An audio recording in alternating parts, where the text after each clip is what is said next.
What you're about to see comes from a single photograph, one that may completely change everything we think we know about the natural world. Because if this image is real, and even a fraction of the eyewitness claims surrounding it are true, then something long thought to exist only in legend may be living, watching, and hiding right in front of us. Most people think the aloo or aloo are just stories, myths told by farmers and villagers to explain the unexplainable. But when we look at the consistency of these accounts across generations, it's clear these aren't random tells. They're observations of something people have genuinely encountered for centuries. But even with this photograph, skeptics will call it a trick of the light, a viral hoax, or a misidentified animal. Yet, the image matches countless descriptions from both ancient Mayan rituals and modern reports. Small, humanoid, intelligent beings acting in ways that cannot easily be explained away. But if even a fraction of what these stories describe is real, then our understanding of the natural world and what might be living unseen all around us is far more limited than we ever imagined. And that is why we are going to examine the evidence from the jungle of Mexico, explore the ancient legends, and connect them to similar sightings around the world, building a picture of a creature that may have always been here, just out of reach. So here's the plan. Today we're diving into a mystery that stretches from the ancient jungles of the Yucatan to encounters that continue even today. We'll start by exploring centuries-old accounts from the Maya, the rituals, the offerings, and the clever little beings they called aloo. Then we'll step into the present, examining the photograph taken in 2023 by workers in the jungle, a single frame that may finally give us a glimpse of what people have been describing for generations. And finally, we'll piece together patterns from sightings and encounters that stretch across time and place. Strange intelligent behaviors, fleeting glimpses, and signs that suggest the aloo aren't just local stories. By the time we're done, you'll have the full picture and the question no one can ignore. Could these creatures actually exist, living alongside us, just out of reach?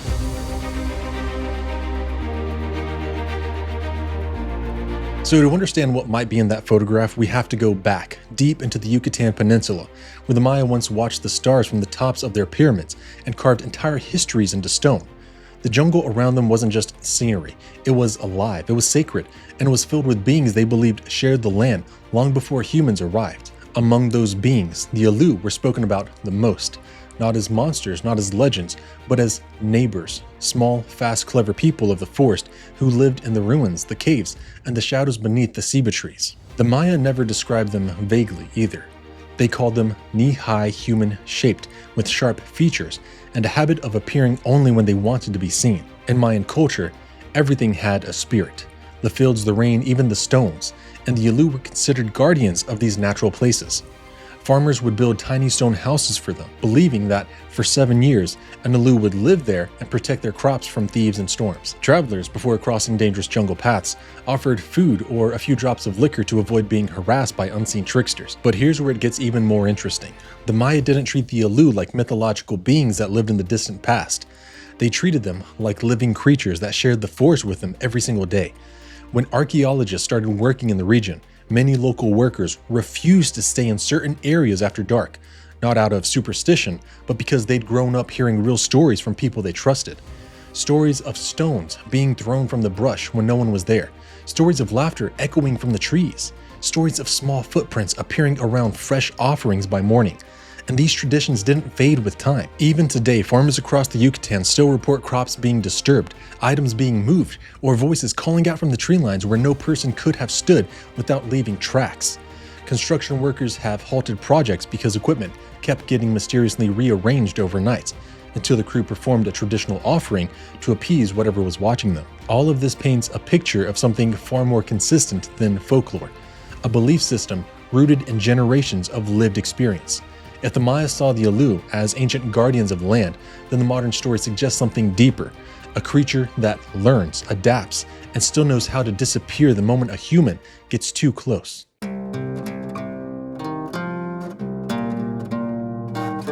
Now that we know where these stories come from, let's step into the present, into one moment in 2023, deep in the Yucatan jungle, when something strange appeared in the beam of a worker's flashlight and refused to be ignored. The photo was taken by a crew clearing and surveying a stretch of dense forest. People imagine construction zones as wide open spaces, but here, visibility drops to nothing within a few steps. Vines tangle overhead, tree roots curl like living cables, and every sound bounces around the canopy until you can't tell what direction it came from. That night, the workers were checking their equipment when one of them noticed movement in a low branch about 20 or 30 feet ahead. At first, he thought it was an animal, but the shape just wasn't right. Whatever it was perched low, crouched, almost studying them. He raised his phone, snapped a picture, and in that frozen moment, illuminated in the wash of his light, you can make out a small humanoid gripping the branch with narrow hands, its body partially obscured by leaves. The crew reported hearing rustling in the treetops around the same time. Not heavy movement, nothing like a person or a monkey, but sharp, deliberate shifts that sounded like something circling them, staying just out of sight. And this wasn't the first time reports like this had surfaced. In the same region, night shift security guards have described seeing figures dart between trees, small silhouettes that vanish the second a flashlight hits them. Road workers have reported tools going missing or being found in strange places. A few have even mentioned hearing footsteps around their camps that stop the moment anyone goes to check. Even in nearby villages, the stories continue. Locals talk about encountering small figures near cornfields at dusk or catching brief glimpses of something crouched on rooftops. Some report waking up to tapping on their windows. Light, rhythmic, finger-like tapping. But when they check outside, nothing is there, except the tiny tracks in the dirt that don't match any known animal in the region. What makes the 2023 photograph so compelling is not just the shape captured in it. It's how closely it matches the behavior so many people describe. Small, agile, intelligent, and constantly aware of its surroundings. Not fleeing blindly, not rushing toward humans, just watching, waiting, like a creature that has always lived beside people, but learned exactly how to stay hidden. If these modern encounters are accurate, then the aloo aren't relics of ancient belief. They're active, they're adaptive, and they're observant in a way that suggests far more intent behind their behavior than we might be ready to accept.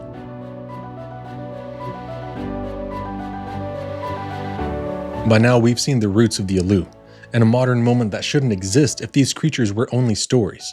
But this is where things really start to get strange, because when you line up the details from the past with the encounters happening today, patterns begin to appear, patterns you can't explain away with coincidence.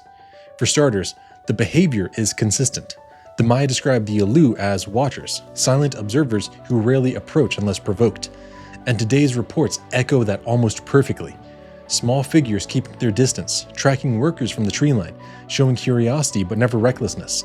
Then there's the intelligence. Farmers say their tools get rearranged or their gates mysteriously latched. Modern road crews talk about equipment shifting overnight or small objects vanishing only to reappear in neat piles on the opposite side of camp. These aren't random animal behaviors. They suggest awareness and intent. But the biggest discovery comes when you look at the landscape itself.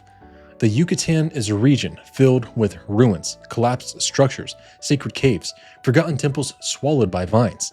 The Maya believed the aloo lived in these places, stepping out only at night or during storms. And today, almost every modern encounter happens near those exact environments. The moment people move deeper into untouched forest, the moment they disturb old stones, the moment machinery cuts too close to a hidden entrance. That's when the sightings spike. That's when the tapping starts. That's when the eyes appear in the brush. It raises a question we don't usually ask. What if these creatures are tied to the landscape itself? What if they've adapted to survive by using ruins, caves, and dense canopy as natural camouflage, slipping away long before anyone can confirm what they saw? And here's the part that's hardest to ignore. The more we push into remote areas with roads, construction, and lights, the more these encounters seem to happen.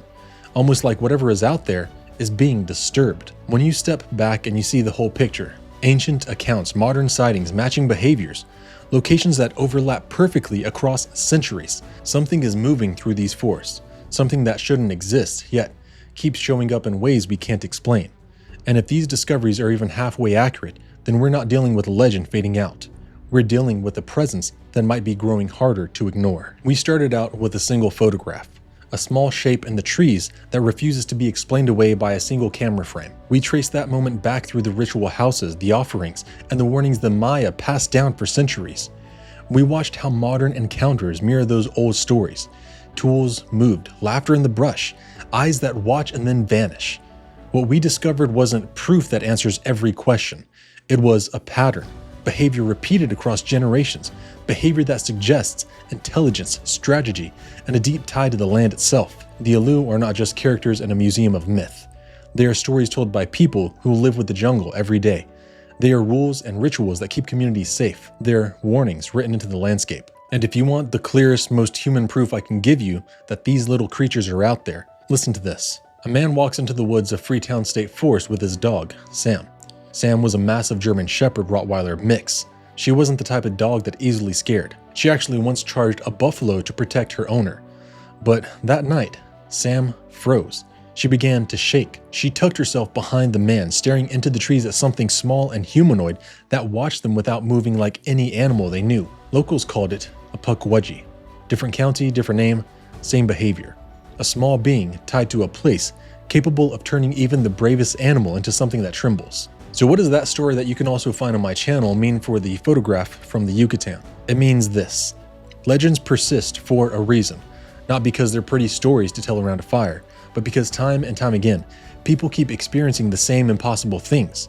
And when that happens across cultures and centuries, we owe those experiences our curiosity, not our dismissal. If this video left you thinking, if it made you wonder what else we might be missing in the world right outside our door, do the thing that matters most for this channel. Hype it, like it, and share it with someone who loves mysteries. Every single interaction helps push this story further. And also big thanks to my patrons, and to those of you interested, there is a free version of my Patreon where it's sort of just a thought blog where I can talk about things on my mind. You can join for free to read these and it doesn't cost you a dime. I'm trying to stay more active on there, but with a full-time job, being a full-time dad, and then working on YouTube when I can, it's not always easy, but it's always worth it. Because these stories remind us how beautiful of a mystery the world is, and where mystery lies, adventure awaits.